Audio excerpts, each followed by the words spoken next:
Coach, just your reflection on the game. I mean, you must have been on balance, given you lost Bryce so early, reasonably happy with the effort by your boys to come back into the contest? Oh, like there was moments where we had good effort, but like we're a team and we go out there expecting to win games, and guys step up when those opportunities. Like I think they ended up making 16 threes. It's tough to beat a team when they make 16 threes. What was Bryce's injury? Can you just? I'm not sure. They took him to the hospital to see, so we're waiting to see. Was it rib? I don't know. No. Okay. And Mooney, did your scout tell you he had that in him? I mean, just were you concerned you left him open so much? Absolutely. Mooney's a good player. I watched him in college play. Like, he has some good grit in the way that he plays. We missed some assignments there, and he capitalized on that. He's a good player in a good league. Jesse, what do you guys take? You obviously don't want to lose, but what do you take positive from a performance like that tonight? Oh, look, yeah, it's not really a moral victory if we play well and lose, right? I'd rather play terrible and still win. But no, look, I think we competed in the first half, but I think we really competed in the second half. And there's a it's maybe semantics, but it's a slight difference. We competed in the second half like we wanted to win it, whereas I think in the first half we competed for sure, but it certainly was another level in the second half. And the holy grail is to play 40 minutes, whether you're down by 15 or up by 15, but play consistent, getting after it for 40 minutes, right? That's the holy grail, and the result will take care of itself. And I think until we do that, the results will kind of go up and down. But until we really get after it and compete and do what's required, then we'll be in the same boat. Coach, what did you see from Tai Webster tonight? Obviously, stepped up a little bit in that scoring void. Are you happy with his performance? Yeah, Tai gets downhill. There's very few in this league that have the ability to get to the rim like he does, and then capitalized and made his free throws. So with Bryce out, he could be more assertive and aggressive, and you saw what he can do. Now, in saying that, his teammates did a great job opening that floor spacing up for him to get to the rim as well. We got questions from online.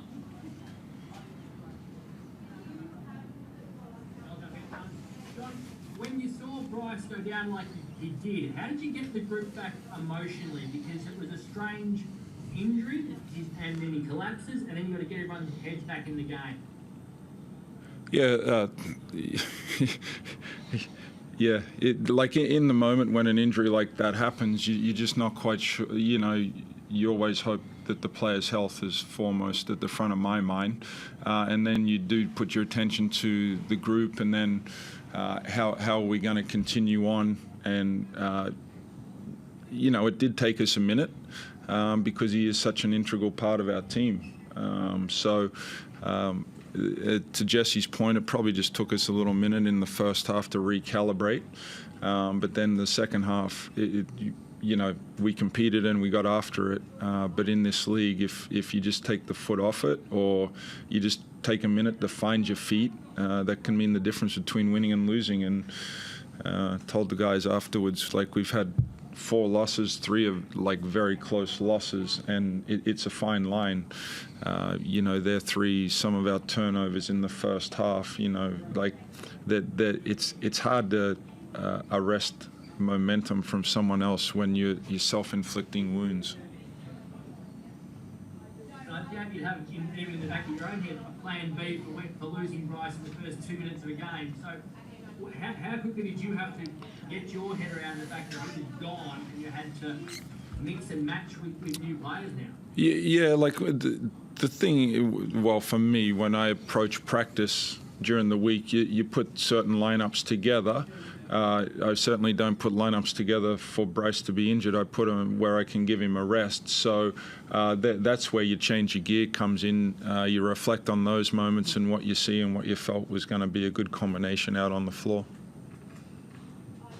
Was he carrying anything from previous knocks, or was this purely tonight? Yeah, this purely tonight from, you know, like something like in his like torso area. So, yeah, we'll see. He certainly wasn't carrying anything going into tonight's game.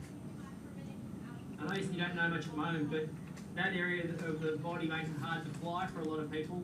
You've got to get on a plane, taking less than 12 hours on another plane. Do you know if he can come home with you? Yeah, no idea. Like he's still at the hospital right now getting evaluated.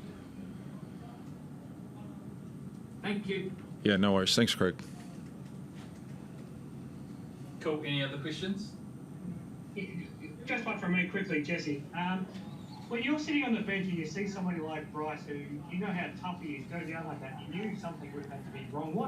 What goes through your mind as a friend of his, but as the captain of the team? Oh, look, like JR said, he obviously, you know, the safety and the well-being of anyone on court kind of takes precedence. You know, he mentioned he's a pretty tough character, and he's played through some injuries over the years, and yeah, we don't know much, to be honest. We know nothing. So hope he's okay, and as I said, yeah, hopefully his well-being is fine more than anything. I know you said you don't take moral victories, but at the same time, what it did give a chance was other guys to step up in clutch moments down the stretch, and we saw Ben Henshaw make some big plays, we saw Tai make some big plays down the stretch. As the captain, did you like seeing guys step up with the game on the line? Oh, look, with Bryce out there or Bryce not out there, we're an exceptionally deep team. We've got some great talent, you know, but getting that talent is half the battle, right? Like, we got to, as I said before, we've got to compete in the right way and use it in the right way. So, no, we're an exceptionally deep team. We've got talent galore, really. Like, we're exceptionally deep. So, yeah, I don't think that's an issue. I'm sure I'm speaking for JR here, but he's got faith in the guys off the bench, the guys on the floor to perform, kind of no matter who's out there. So, yeah, it was great to see him make some plays, but, you know, I think we certainly know what all the guys are capable of. Thanks, guys. Thank you. Cool. Thank you. Yeah.